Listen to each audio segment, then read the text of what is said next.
Hello everybody, this is Salman Ganai. Welcome back to my channel. तो आज की इस वीडियो में हम क्या पढ़ने वाले हैं? आज की इस वीडियो में हम पढ़ेंगे eras of the cold war.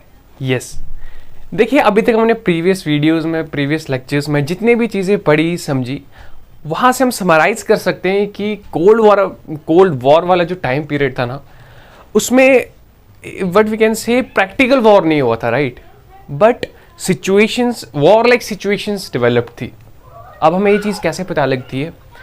देखो, कोल्ड वॉर में ना ऐसे बहुत सारे इंस्टेंसेस थे, ऐसे बहुत सारे एरियाज थे जहाँ पे कंट्रीज आपस में लड़ी, राइट, बट कोई न्यूक्लियर वॉर नहीं हुआ, एक फुल फ्लेज्ड वॉर नहीं हुआ।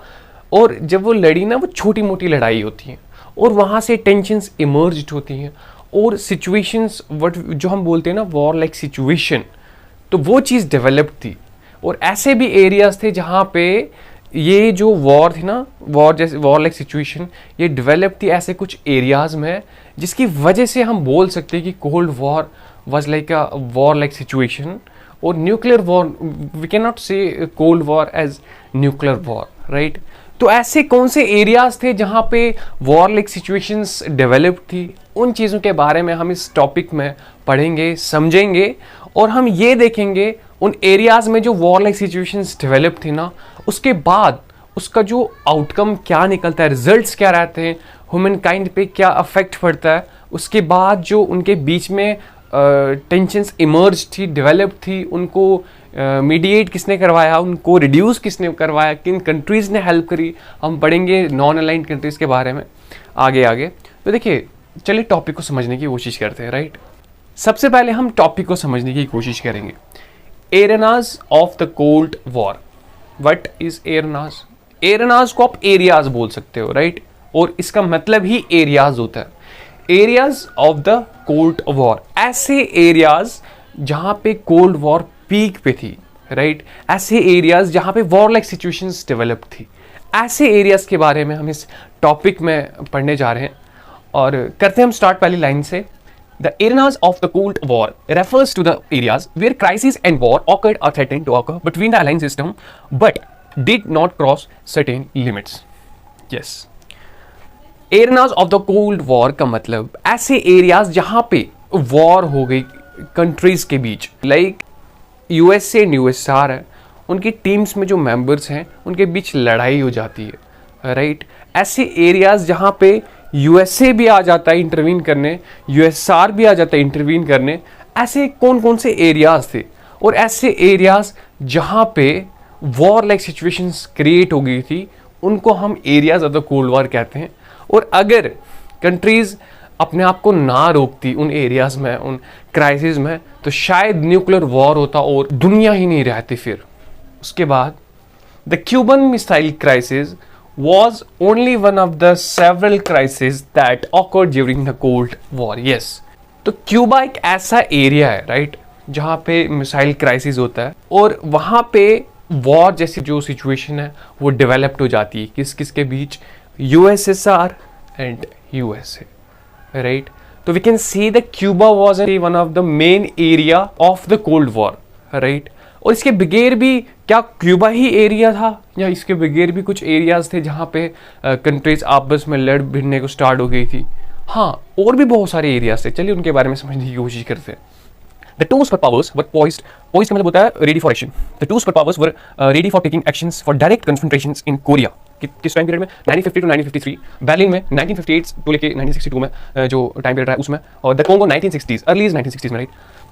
अब जो ये दो सुपर पावर्स है ना, ये ना क्यूबा के अलावा और भी ऐसे एरियाज थे जहाँ पे ये समझ लो आप, they were on the edge of the war, right. जो वॉर है वो वी कैन से एक अच्छे लेवल में हुआ, बट उस लेवल का नहीं हुआ कि वो न्यूक्लियर वॉर में कन्वर्ट हुआ। वहाँ पे क्राइसिस हुए, वहाँ पे कंट्रीज आपस में लड़ी, चुटपुट लड़ाई हुई, छोटी मोटी लड़ाई हुई, बट न्यूक्लियर वॉर नहीं हुआ, राइट। वो कौन कौन से एरियाज थे? वो कोरिया एरिया था, बर्लिन था और कॉन्गो था, राइट। अब जो कोरिया है ना, कोरिया जो एरिया है उसमें कैसे कंट्रीज आपस में लड़ी, क्या हुआ, चलिए समझते। देखिए, Korea is an peninsula. Peninsula होता है एक ऐसा आइलैंड जो 3 साइड से पानी से कवर होता है, राइट। तो कोरिया भी पेनिनसुला है। वहाँ पे क्या होता है, जापान जो कंट्री उस टाइम बहुत पावरफुल था जापान, इसने इसको अपनी कॉलोनी बना लिया था कोरिया को, राइट, और अपने अंडर कर दिया। बट यू नो कि वर्ल्ड वॉर सेकंड के बाद जापान हार जाता है, यूएसए सारे इमर्ज कराते हैं, तो कोरिया को डिवाइड कर दिया जाता है, राइट। अगर मैं आपको यहाँ पे बताऊँ, फॉर एग्जांपल ये कोरिया है, ये पहले जापान के अंडर था, right, J for Japan. But Japan हार जाता है कब, 1945 में। उसके बाद फिर क्या होता है कि यूएसए एंड यूएसएसआर इसको आपस में बांट लेते हैं, राइट। ये जो हिस्सा है ये यूएसएसआर को दिया जाता है, नॉर्थ कोरिया, और साउथ कोरिया यूएसए को दिया जाता है, राइट। अब क्या होता है कि ये जो यूएसएसआर वाला नॉर्थ कोरिया ना, यूएसएसआर, चाइना और नॉर्थ कोरिया मिलकर ये जो साउथ कोरिया यूएसए वाला पार्ट यहाँ पे इन्वेड करने की कोशिश करते हैं, और वो अटेम्प्ट करते हैं कि इसको हम अपने अंडर ले लें। तो अब जब ये इस पे अटैक करने की कोशिश करेंगे तो बुरा किसको लगेगा, यूएसए को।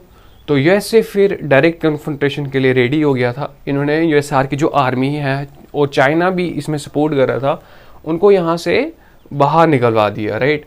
और इनके बीच में क्राइसिस हुए। फिर बाद में जो एक्शन है ये यूएन तक लिया गया, लास्ट में मीडिएट भी करवा दिया गया था। वी कैन से क्राइसिस जो थे वो डेवलप थे, टेंशंस डेवलप थी। उसके बाद कोंगो क्राइसिस है, you can read about it in your book, और you can search it about Google, right. अब चलिए हम इसके बारे में समझते हैं कि जो ये एरियाज में वॉर्स हुई, हम अच्छे से जानते हैं कि वॉर्स न्यूक्लियर वॉर में कन्वर्ट नहीं हुई। That is very good for whole of the humanity. लेकिन क्या इस वॉर से चीज़ें ठीक रही, स्मूथ रही, क्या अफेक्ट पड़ी ह्यूमन काइंड पे? चलिए उन चीज़ों के बारे में समझने की कोशिश करते हैं। देखिए, अब जो ये वॉर लाइक सिचुएशन डेवलप थी ना कोल्ड वॉर के टाइम पीरियड में, उसकी वजह से जो कंट्रीज आपस में छोटी मोटी लड़ाई कर रही थी, उसकी वजह से क्या रिजल्ट्स रहे, राइट। ह्यूमन काइंड पे क्या अफेक्ट पड़ा, वर्ल्ड में ग्लोबली क्या अफेक्ट्स पड़े, उन चीज़ों के बारे में पढ़ते हैं। A great many lives were lost in some of these areas, we can say areas like Vietnam and Afghanistan, where the world was spared a nuclear war, right? A great many lives were lost. जो ये areas थे ना, जैसे Congo था, Berlin था, Vietnam था, अफगानिस्तान था, जहाँ पे क्या क्राइसिस डेवलप्ड हो गए कंट्रीज़ के बीच में, छोटी मोटी लड़ाई हुई, उनकी वजह से जो ह्यूमन काइंड थी ना, जो इंसान थे, उन्होंने अपनी जानों को गंवा दिया, राइट। और उसके बाद क्या होता है कि वर्ल्ड जो है, world was spared in nuclear war. But fortunately जो वर्ल्ड है वो कहीं ना कहीं न्यूक्लियर वॉर से बच गया, राइट। इसलिए हम कोल्ड वॉर को कोल्ड वॉर कहते हैं और वर्ल्ड वॉर नहीं कहते। In some cases huge military stock was being piled up, yes.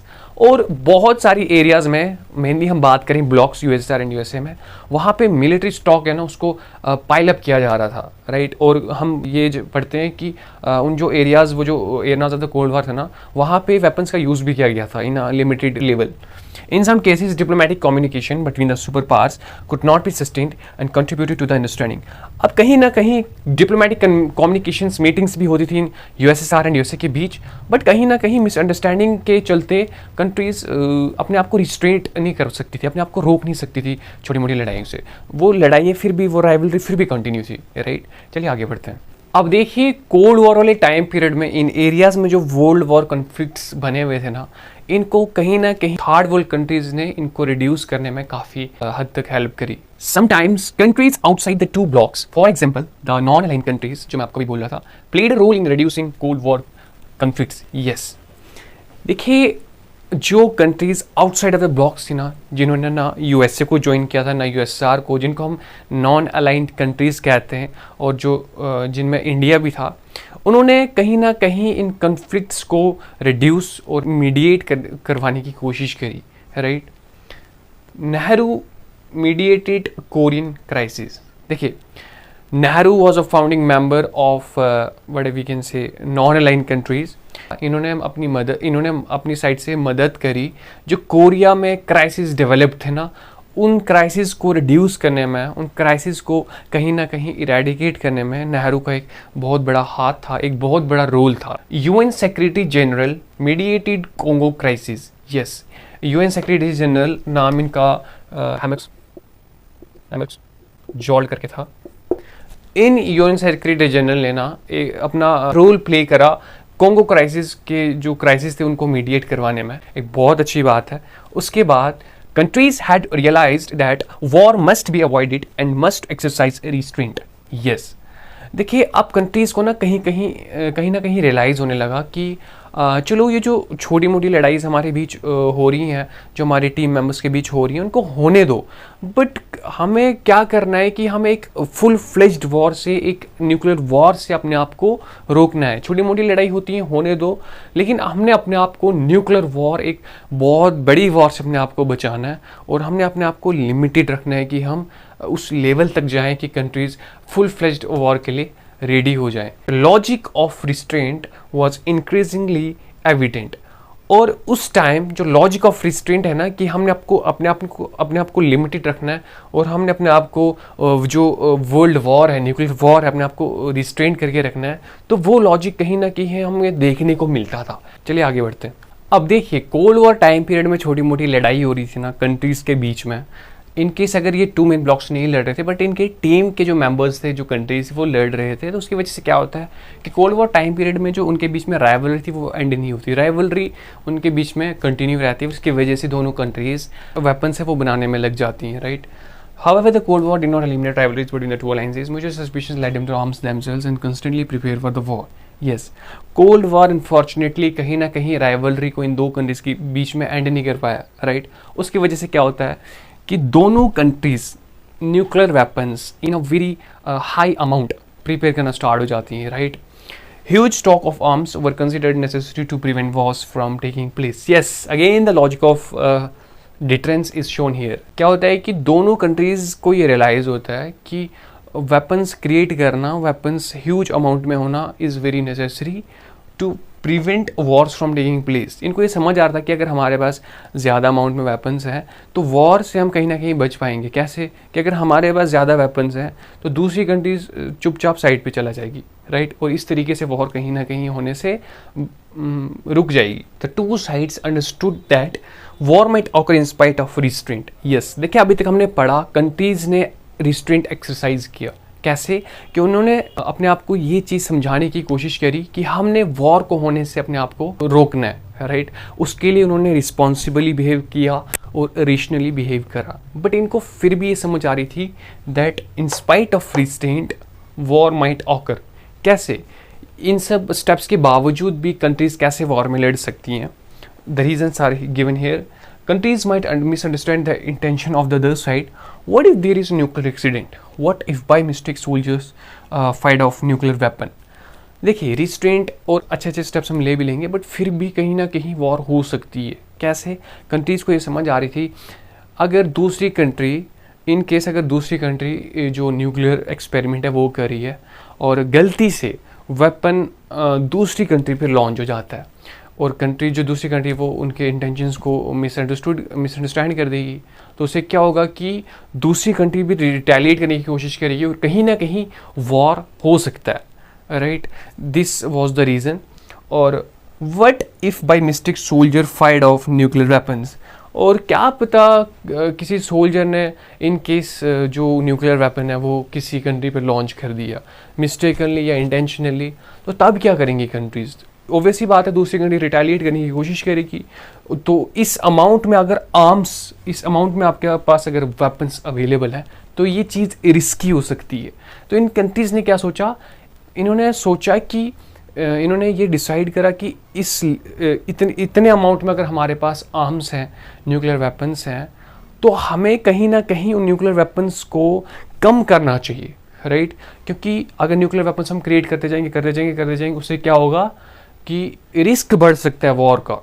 तो इसलिए इन्होंने डिसाइड किया कि हमें कहीं ना कहीं जो वेपन्स हैं उनको कम करना चाहिए, कहीं ना कहीं हमने वर्ल्ड वॉर होने से अपने आप को बचाना चाहिए। तो इन्होंने फिर स्टेप्स लिए कि जो ये वेपन्स है ना इनको कम करने के स्टेप्स लिए, इन्होंने ट्रीटी साइंस करी।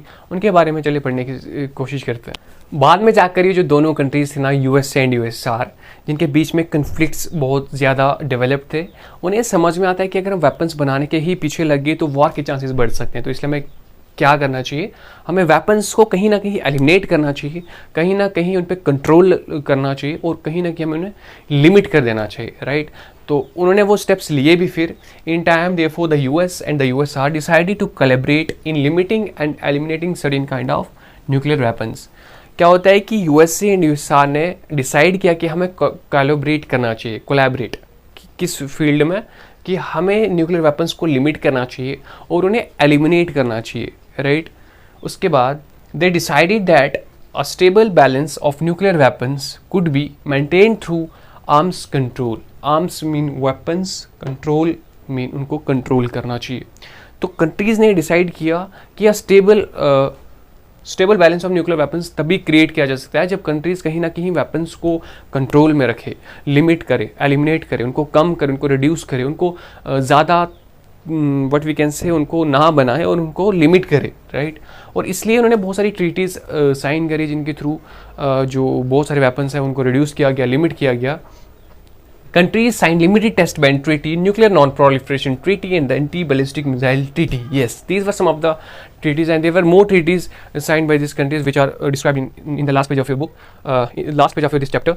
क्या होता है कि countries ने treaties को sign किया, limited test ban treaty, nuclear non-proliferation treaty, and the anti-ballistic missile treaty. इसके थ्रू क्या होता है कि जो weapons है उनको कहीं ना कहीं reduce किया गया, limit किया गया, मल्टीप्लाई होने से उनको रोका गया, राइट। लिमिटेड टेस्ट बैन की treaty, limited test ban treaty के अकॉर्डिंग ये था कि कंट्री ना ही अंडर वाटर न्यूक्लियर एक्सपेरिमेंट करेगी और ना अबव द ग्राउंड वो एक्सपेरिमेंट करेगी, तो करेगी कहाँ, अंडरग्राउंड। और वाई, ऊपर करेगी अबव द ग्राउंड तो पोल्यूशन बढ़ेगा, अंडर वाटर करेगी तो जो एक्वेटिक एनिमल्स होते हैं दे विल बी अफेक्टेड, वो इसलिए अंडरग्राउंड करे, राइट।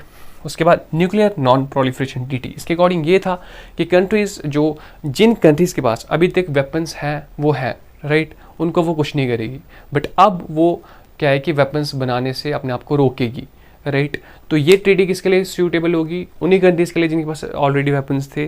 तो इंडिया के पास नहीं थे तो इन्होंने इस ट्रीटी को साइन नहीं किया गया, क्योंकि इसके अकॉर्डिंग ये था कि कंट्रीज़ अब मल्टीप्लाई नहीं करेगी वेपन्स को, जो है वो हैं, बट इंडिया के पास तो थे ही नहीं।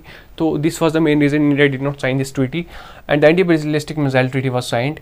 उसके बाद several rounds of arms limitation talks were held and signed several more treaties. Yes, इसके बाद जो आर्म्स लिमिटेशन के मीटिंग्स हैं वो बहुत टाइम्स और भी हेल्ड हुए कंट्रीज़ के बीच, और बाद में बहुत सारी और भी ट्रीटीज़ साइन करी गई जिसके थ्रू कहीं ना कहीं वेपन्स को लिमिट, रिड्यूस, मल्टीप्लाई करने से रोका गया।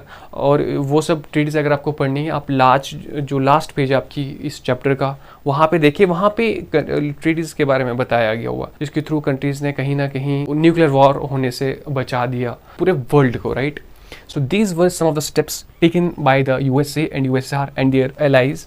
और इसकी वजह से we can see that Cold War remained Cold War and did not escalate into Hot War. So these were all the important points of this topic. हमने क्या पढ़ा, areas of the Cold War जहाँ पे conflicts emerged थे, उसके बाद हमने results पढ़े कि क्या effect पड़ा humankind पे।